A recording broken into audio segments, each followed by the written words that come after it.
Hai, welcome back to my YouTube channel, Miss Sari. Kali ini aku akan membahas mental health issues yang biasanya dimiliki oleh postgrad students. Nah, kali ini aku akan kedatangan sahabat aku. Dia ini seorang psikolog klinis loh di Indonesia, dan dia juga dosen, dan dia juga PhD student di UNSW Sydney, studies in School of Psychology. Yuk simak obrolannya.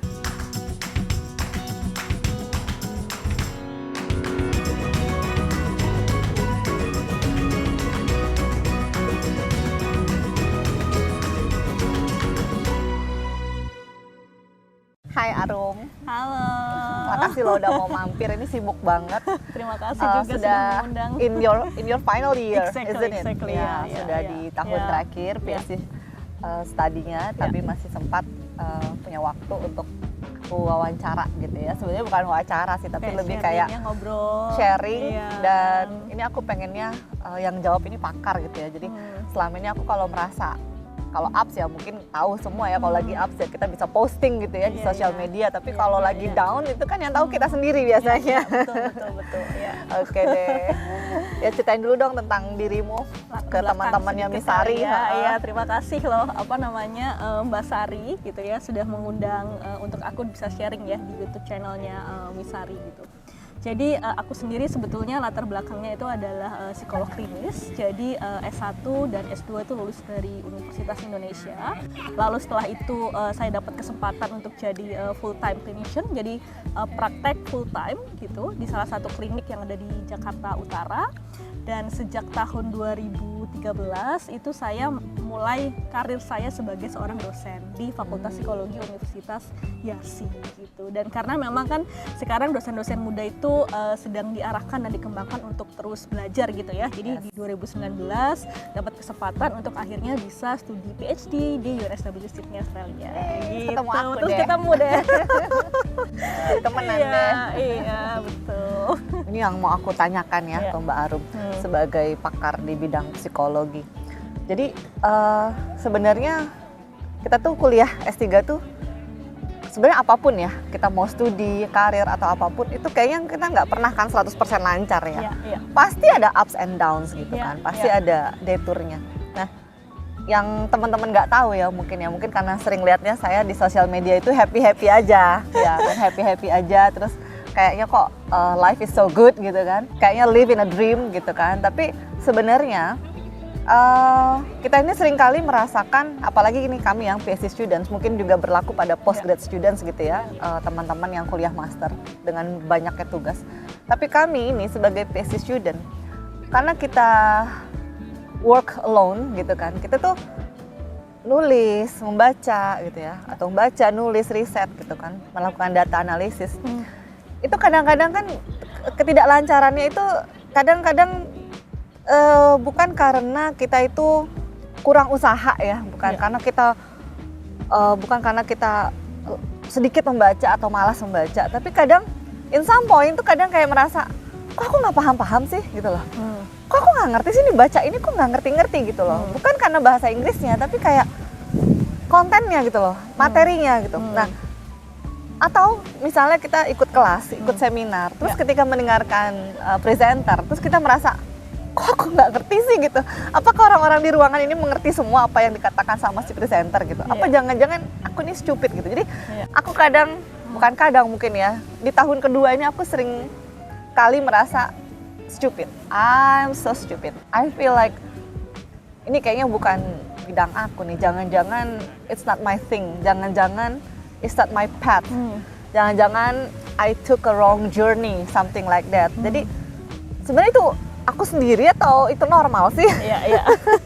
Oke, thank you banget Mbak Sari ya buat pertanyaannya ya. Jadi memang betul banget yang dibilang sama Mbak Sari tadi ya. Dan it's totally okay, artinya adalah you are not alone ya gitu ya. Jadi do not feel like alone, karena saya setuju bahwa di dalam perjalanan kehidupan secara umum sih sebetulnya ya, itu kan setiap orang itu kan pasti punya fase-fase di mana dia ibaratnya itu turun gitu ya. Jadi kalau tadi dibilang mungkin istilahnya Mbak Sri kayak the detour gitu ya. Kalau saya sebutnya kayak roller coaster gitu ya.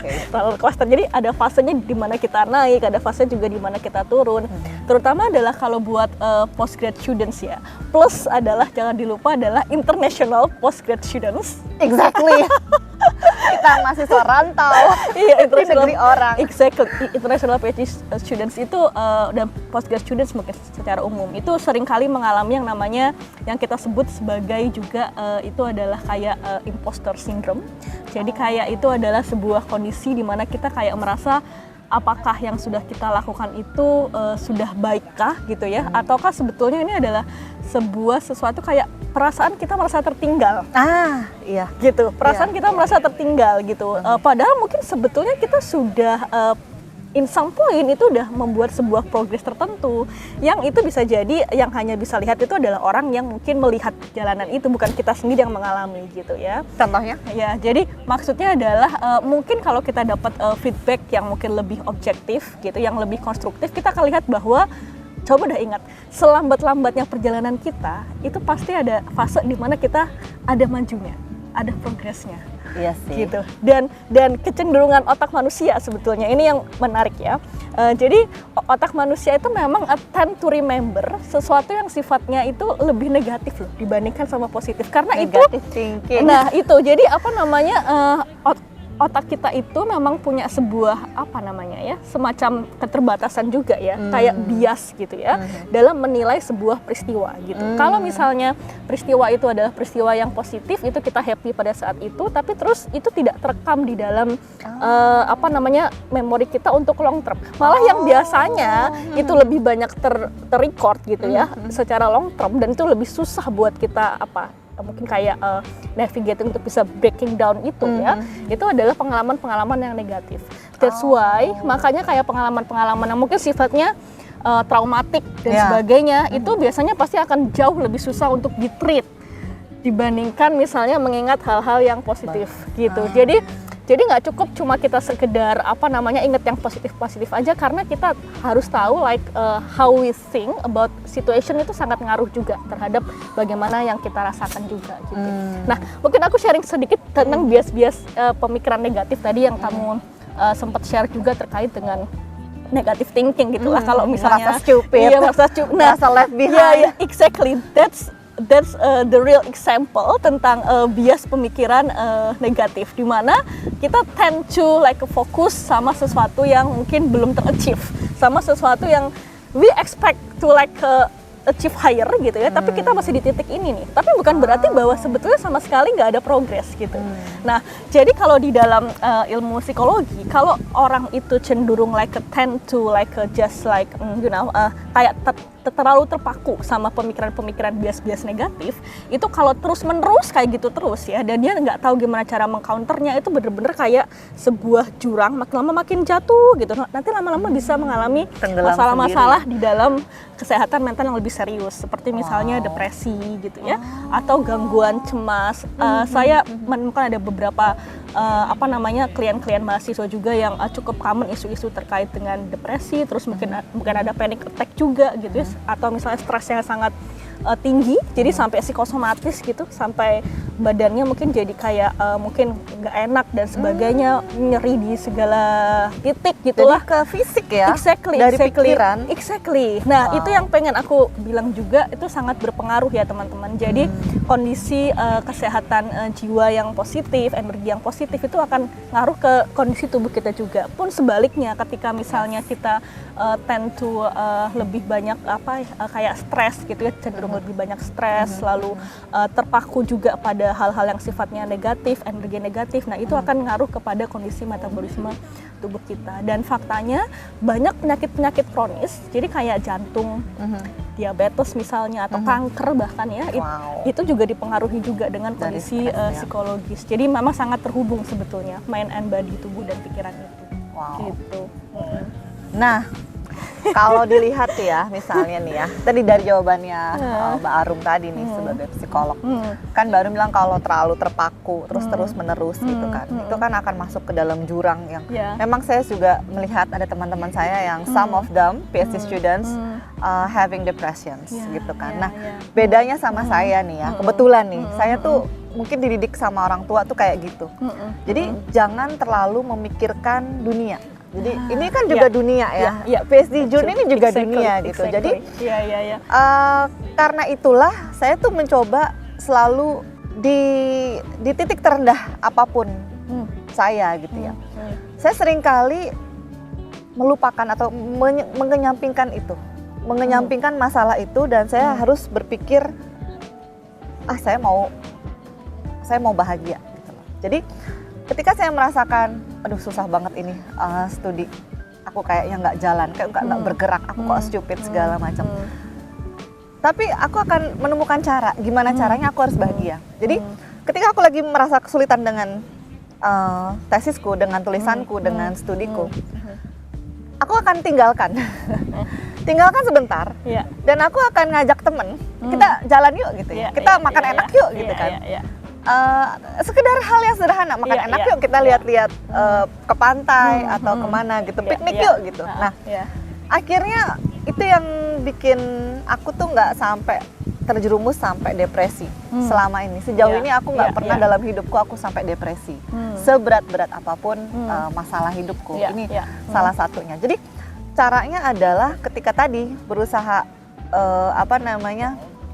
put aside for a while, jadi mengenyampingkan sebentar aja. Terus aku mencoba memberikan waktu untuk diriku sendiri. Jadi aku langsung keinget, oh gitu ya. Berarti alhamdulillah, maybe I'm on the right track gitu kan. Jadi biar happy mungkin berenang, nge-gym gitu. Pokoknya apa yang saya tuh lupa gitu loh. Lupa sesaat gitu kan, lupa sesaat. Nah, kemudian kira-kira apa lagi yang bisa menurut Mbak Arum nih bisa untuk bikin kita melupakan sedikit itu gitu, atau put aside. Thank you udah sharing ya Mbak Sari ya tentang bagaimana Mbak Sari selama ini berusaha untuk being resilience. Jadi resilience itu adalah melenting. Jadi kayak punya daya lenting gitu. Jadi daya lenting itu adalah sebuah kemampuan psikologis yang juga sangat penting dimiliki, adalah ketika kita pada fase down tadi itu bagaimana cara kita itu bisa bangkit kembali gitu. Nah, orang yang punya resiliensi yang baik biasanya itu bukan berarti sama sekali nggak pernah sedih, nggak pernah down, nggak pernah kecewa, tapi adalah like how we deal with the situation, bagaimana ketika kita di titik terendah tadi itu untuk bisa bangkit lagi gitu pelan-pelan gitu. Jadi thank you udah sharing tadi tentang how to be like a resilient students gitu ya. Yang aku mungkin pengen komentarin adalah tadi terkait dengan bagaimana Mbak Sari itu cope atau mengatasi situasi stresnya dia. Nah, jadi kalau di dalam psikologi itu kita itu selalu punya dua framework besar ketika kita mengklasifikasikan cara untuk kita bisa cope terhadap situasi stres. Yang pertama itu kita sebut sebagai problem focus coping. Yang itu dimana adalah kita fokusnya, copingnya itu adalah dengan cara ya langsung mengerjakan apa yang menjadi sumber stresor kita. Gitu. Dan yang kedua itu kita sebut sebagai emotional focus coping. Dimana kita berusaha untuk mengatasi stres itu dari sisi semacam meredakan ketegangan emosional, tekanan emosional yang kita miliki. Gitu. Nah, jadi nih yang saya lakukan adalah yang dilakukan adalah nomor 2. Ya, exactly ya. Jadi artinya adalah emotional focus coping dan problem focus coping ini dua-duanya itu adalah hal yang penting ya. Jadi kalau misalnya sering kali ada orang yang tanya, yang mana yang lebih penting gitu ya, problem fokus kah atau emotional focus? Nah, itu sebetulnya dua-duanya gitu. Karena kadang-kadang sumber stresor yang memang itu real gitu ya. Stresor ini adalah pemicu stres. Betul, exactly. Pemicu stres yang itu bisa membuat kita jadi mungkin down dan sebagainya. Itu kalau misalnya dia jelas kondisinya. Misalkan kalau kita situasi postgrad student, apa yang bikin kita stres? Tugas kita misalnya kan. Mungkin atau proses bimbingan dengan supervisor, mungkin deadline itu adalah stresor kita ya.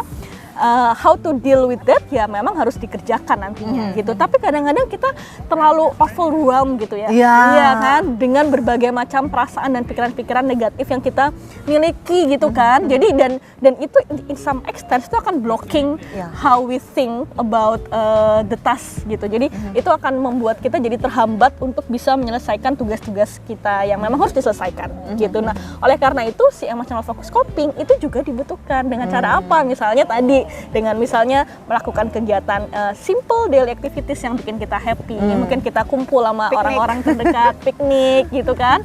Mungkin kita mungkin kalau kayak Mbak Sari kan senang olahraga, nge-gym, berenang gitu kan, atau explore situasi yang mungkin kayak baru gitu ya, outdoor dan sebagainya. Nah ini behind the scene ya tentang kehidupan international postgraduate students. Mungkin kalau teman-teman sering lihatnya mungkin kita posting jalan-jalan apa segala macam. That's part of our coping stress sebenarnya. Jadi semakin banyak postingan kita jalan-jalan, berarti semakin stres kita sebenarnya. Bisa jadi kayak gitu karena memang itu bisa dalam tanda kutip ya tadi kata Mbak Sari kayak pelarian sesaat, tapi itu kalau istilahnya di psikologi itu kita sedang emotional like a coping stress gitu ya, sehingga nanti ketika kita udah lebih refresh lagi itu kita bisa kembali lagi untuk mengerjakan tugas kita itu. Betul. Gitu. Nah lalu apa yang bisa dilakukan yang lain buat emotional coping stress ya? Jadi kalau saya selalu menyarankan bahwa self-care, daily self-care itu adalah sangat penting. As simple as kita misalnya kayak punya sebuah rutinitas gitu ya yang pengen kita lakukan harian yang itu membuat kita happy. Jadi kalau saya selalu menyarankan untuk selalu menyisipkan satu agenda yang itu membuat kita happy gitu ya di setiap harinya. As simple as misalnya sesederhana misalnya kita kayak mungkin kita makan es krim di hari itu gitu, atau misalnya kita tapi lagi puasa sekarang ya, atau misalnya ketemu sama teman-teman kita gitu ya, yang itu juga jadi salah satu rilis stres juga karena kita kan bisa sharing cerita dan sebagainya gitu ya, tawa-tawa betul ya, atau misalnya mungkin sesimpel ada orang yang menghabiskan waktunya dengan mandi ya, itu juga bisa menjadi releasing stress. Mandi air hangat sendiri itu juga bisa membuat kita jadi refresh lagi kan, recharge lagi energi kita gitu. Dan jangan lupa tentang kebutuhan-kebutuhan basic kita, kayak misalnya makan itu sangat penting gitu ya, makan teratur, terus habis itu juga tidur, pastikan bahwa kita punya tidur yang cukup gitu ya. Dan yang juga paling penting mungkin adalah kayak finding support system gitu ya. Jadi sebetulnya sistem atau sistem dukungan sosial tiap orang mungkin bisa beda-beda ya, tergantung dari kepribadian juga dan preferensi juga. Ada orang-orang yang merasa bahwa ya mungkin cukup dengan satu atau dua orang aja itu udah bisa menjadi support system buat dia gitu, untuk dengan keluarga terdekat aja. Tapi mungkin ada beberapa yang mungkin butuh lebih dari itu juga boleh. Termasuk misalnya mungkin kalau saya itu kayak volunteering activities itu somehow itu adalah one of my emotional coping stress gitu. Jadi itu kan beda-beda tapi sebetulnya preferensinya. Mungkin kalau orang merasa kok Mbak Arum kadang-kadang mau ikut ini gitu ya di aktivitas komunitas, karena itu that's how I deal with my stress, untuk bisa balancing terkait dengan riset kita gitu ya, tapi juga dengan tahu rahasia dengan kegiatan komunitas. Semakin banyak aktivitas dia ternyata sebenarnya dia sedang stres. Exactly gitu. Jadi makin banyak aktivitas ya itu adalah cara aku buat coping stress, dan harapannya biasanya kalau kita udah tahu apa yang paling kita butuhkan gitu ya, sesuai dengan preferensi yang kita miliki, apa yang paling kita sukai misalnya. Kalau yang senangnya olahraga ya go ahead dengan olahraga gitu ya. Yang senangnya misalnya mungkin cuma sekedar ya tadi kayak mungkin baca buku atau minum segelas kopi yang kita suka, itu pun juga bisa menjadi salah satu That's gitu simple ya. That's simple gitu sih sebetulnya. Nah kalau ternyata aku nggak ngeh juga ya, maksudnya tadi yang Mbak Arum sebutkan kamu jadi volunteer di dalam berbagai aktivitas, itu juga helps you dealing your stress. Kayaknya kalau dipikir-pikir sebenarnya untuk kayak gini nih, aku sharing, aku bikin konten, itu juga mungkin my stress relief ya. Exactly. Jadi aku tuh bahagia loh. Sesuatu yang kamu passionate untuk lakukan lah intinya kayak gitu kan. Jadi gini, aku kan menyempatkan waktu untuk bikin konten seperti ini ya, karena gini, niat utamaku adalah aku bukan mau jadi famous gitu ya. Dan utamaku bukan cuan, bukan sake for money. Tapi niat utamanya adalah aku tuh waktu dulu baru punya impian mau menjadi PhD student. Itu aku I know nothing. Kalau searching YouTube atau apapun itu kebanyakan untuk master students ya. Mungkin banyak PhD students yang sangat sibuk ya gitu. Kok saya nggak sibuk gitu ya? Nggak, bukan gitu ya. Tapi artinya ketika saya sharing gitu ya, sharing konten, entah seperti ini gitu kan, yang ada faedahnya untuk teman-teman postgrad students, atau sharing misalnya hanya sekedar saya sharing saya bikin makanan gitu kan, terus atau saya sedang baca, tapi kok ternyata ada aja orang-orang yang terinspirasi gitu loh. Jadi DM saya atau komen gitu ya di sosial media saya, misalnya di Instagram atau di YouTube channel gitu, di YouTube videos, itu kayak ketika mereka mengucapkan terima kasih bahwa saya konten saya menginspirasi, bahwa saya memotivasi mereka, itu jadi mood booster loh yang membuat saya bukan cuma sekedar coping my stress, tapi juga lebih seperti giving me motivation to end my journey, kayak to finish my journey, bukan finish sih, kalau PhD student itu nggak ada finishing journey ya, tapi kayak ayo Sari gitu, berangkat lagi, kenapa? Bangkit lagi, karena motivasi gitu ya. Karena banyak yang menanti, bukan masalah konten ya, tapi banyak yang menanti cerita dari saya gitu loh. Banyak yang menanti cerita-cerita kamu Sari. Jadi kamu akan mau terus tenggelam dalam kesedihan itu, merasa stupid, merasa apa? Ayo Sari, bangkit. Banyak yang menunggu kamu. Ini di luar keluarga ya, maksudnya pasti keluarga menunggu kita, keberhasilan kita dan lain-lain, dan buat kita sendiri. Tapi dengan teman-teman yang awalnya saya nggak kenal, jadi kenalan gitu di Instagram gitu kan. Dengan mereka yang menyebutkan seperti itu, terima kasih sudah menginspirasi, terima kasih sudah memotivasi. Saya jadi tahu jalannya untuk mendapat beasiswa, saya jadi tahu kehidupan di Sydney, saya jadi tahu bagaimana PhD student. Itu bukan lagi stress relief, tapi kayak lebih ke motivasi. Jadi itu termasuk apa tuh? Extrinsic atau intrinsic gitu ya? Jadi mungkin kalau aku melihatnya bukan cuma sekedar motivasi atau menjadi daya dorong ya, tapi itu kayak menemukan sebuah kayak value gitu ya, sebuah nilai atau makna gitu ya dari apa yang sedang kita kerjakan gitu. Dan aku sepakat bahwa mungkin awalnya ketika kita melakukan sesuatu itu bisa jadi preferensi kita itu adalah mungkin untuk rilis stres, mungkin ketemu sama orang dan sebagainya gitu ya, untuk sharing sesuatu yang mungkin kita mau. Tapi feedback dari proses itu gitu ya, lalu kita merasa hidup kita tuh jadi kayak lebih konten gitu kan, lebih bermanfaat, jadi lebih bermanfaat, feeling more contented, contented itu, jadi kayak lebih penuh gitulah ibaratnya, karena kita membagi sesuatu yang itu ditangkap dengan orang lain juga adalah sesuatu yang baik, dan kita meresonansi hal yang baik juga gitu dari feedback positif yang diberikan sama mereka gitu. Dan itu aku rasa itu adalah salah satu hal yang juga penting nih ya di dalam proses kita dealing dengan proses-proses kehidupan yang seringkali nggak smooth gitu ya. Itu adalah mencari apa sih yang membuat kita merasa bahwa hidup kita itu bermakna. Gitu. Yang lebih bisa membuat hidup kita itu meaningful gitu ya. Bahwa mungkin misalnya kan banyak orang merasa bahwa kerjaan sosial itu ya nggak ada uangnya lah ibaratnya gitu kan. Tapi why I keep doing that gitu ya. Karena misalnya ya itu juga salah satunya adalah selain rilis stres, ya itu adalah juga bisa membuat kita itu juga jadi merasa punya makna bahwa kita sudah do something good buat yang lain gitu ya, bahwa kehadiran kita di dunia ini itu adalah sesuatu yang misalnya meskipun sederhana tapi itu ternyata dibutuhkan sama orang lain gitu ya. Sesederhana itu gitu. Jadi mungkin semua orang prosesnya itu bisa jadi berbeda-beda ya untuk mencari apa yang mungkin bermakna buat kehidupan dia gitu ya. Jadi buat teman-teman yang sekarang mungkin masih merasa struggling gitu ya, mencari apa sih yang sebetulnya aku inginkan, makna hidup yang mungkin betul-betul aku inginkan. Nah itu coba untuk digali lagi. Bahkan tuh kalau di psikologi tuh ada yang kita sebut sebagai logoterapi, itu adalah jadi terapi makna hidup. Jadi artinya adalah namanya apa tadi? Logoterapi. Nah, jadi ini ditemukan sama salah satu seorang psikolog, mungkin ya dia ahli kesehatan jiwa gitu ya, namanya Viktor Frankl. Jadi Viktor Frankl ini dulu pernah hidup di kamp Nazi, Mbak Sari. Nah, dari situ dia menemukan bahwa ternyata di dalam situasi camp yang begitu sangat mencekam, itu ada orang-orang yang tetap bisa survive.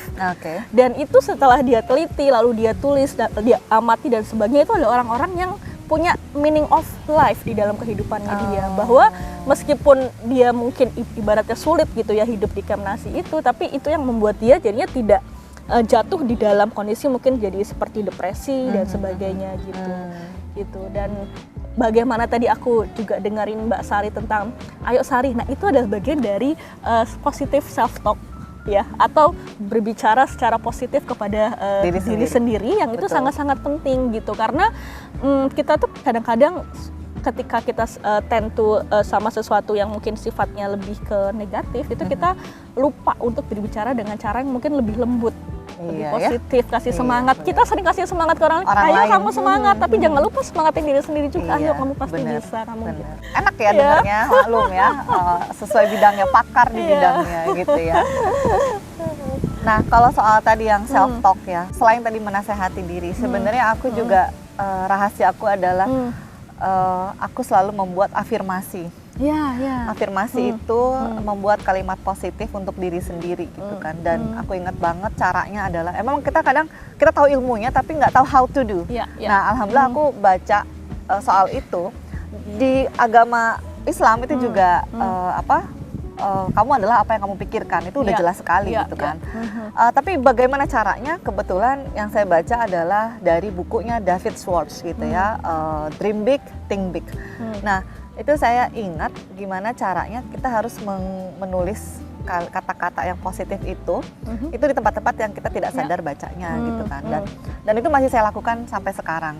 Kalau di office saya agak malu naruhnya karena teman-teman bisa lewat gitu ya, mondar-mandir. Tapi saya selalu taruhnya di kamar. Apa ya, maksudnya mau bilang begini, bagaimana secara teori gitu kok bisa dari afirmasi gitu ya, dari tulisan sederhana yang positif yang kita masukkan ke alam bawah sadar kita gitu, kok bisa kita jadinya ke arah sana gitu loh.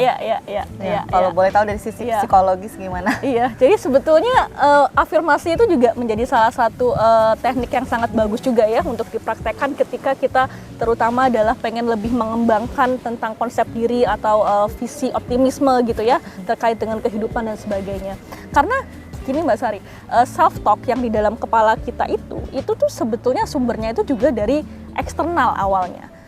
Jadi kita kan sebagai seorang anak kan tumbuh kan belum tahu tentang bahasa ya, gitu kan. Tapi kita memahami bahasa, memahami tentang diri kita itu tuh kadang-kadang dari feedback dari orang lain, komentar dari orang lain, dari guru kita, dari teman-teman kita, dari apa yang kita baca. Itu tuh semua itu menjadi sebuah sumber untuk bagaimana kita menilai terkait dengan diri kita sendiri. Mereka yang punya pengalaman traumatik itu yang misalnya memang dibesarkan dalam lingkungan yang mungkin disfungsional itu lebih sering mendengar hal-hal yang sifatnya negatif itu, dan itu terekam di dalam memori kita sebetulnya tanpa kita sadari, dan akhirnya yang mungkin terbentuk di dalam diri kita itu sesuatu yang juga sifatnya negatif. Nah, afirmasi tadi itu adalah salah satu cara bagaimana kita berbicara tentang diri sendiri itu dengan melekatkan tadi yang apa namanya, mungkin dengan tulisan itu ditempel mungkin di laptop kita atau misalnya di cermin dan sebagainya, itu terekam di dalam otak dan itu akan menjadi sebuah apa namanya ya, mungkin kayak ini ya, kayak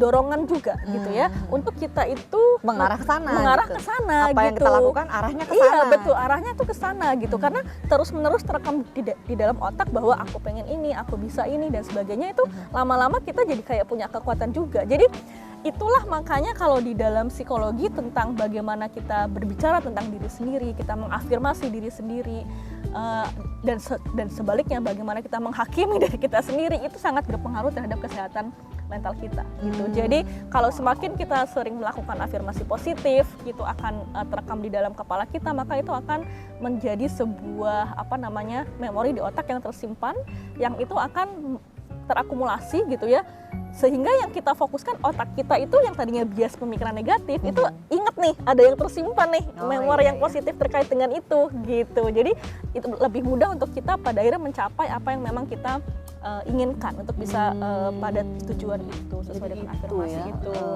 penjelasan ilmiahnya. Senang deh. Aku senang punya teman hebat-hebat gitu ya. Dan ya sharing seperti ini kan apa ya, selain menambah wawasan juga kita jadi lega ya sebenarnya. Apa yang dirasakan kok jadi apa namanya, ada yang bisa menanggapi, terafirmasi gitu ya, tervalidasi dan ada yang menanggapi dengan ilmiah gitu loh, sesuai bidangnya. Jadi alhamdulillah gitu, makasih banget ada Arum di sini. Saya panggil dia biasanya Arum ya, namanya Aratih Arum. Iya deh, makasih banget Mbak Arum sudah bisa sharing. Kita undang lagi kali ya, kita bahas yang lain tentang mental health issues. Oke, thanks for watching. Bye-bye. Tetap semangat.